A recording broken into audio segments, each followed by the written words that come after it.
Всяко дете много иска родителите му да го обичат.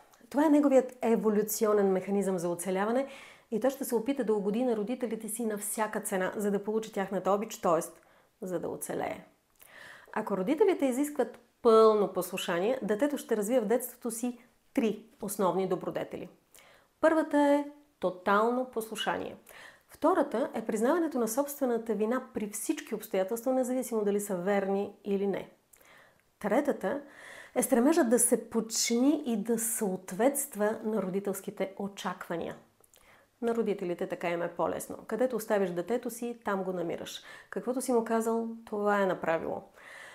Тоталното послушание обаче задължително се връща като бумеранг, когато детето порасне и доведе в дома си емоционален, физически или емоционално-физически насилник. Разбира се, че родителите не са искали това. Просто не са знаели. Но от последствията боли. А лошото е, че дори не подозираме какви са причините за това. Ако и вие сте възпитавани като послушно, добро, възпитано дете, то със сигурност трудно отстоявате личните си граници, дори и да ги знаете къде се намират. За такива като нас правя специален въркшоп. Личните граници и начините за тяхната защита. Местата са ограничени до 20 души. В 3 поредни уикенда през март в Zoom на живо, аз и вие заедно, ще свържем теорията с практиката.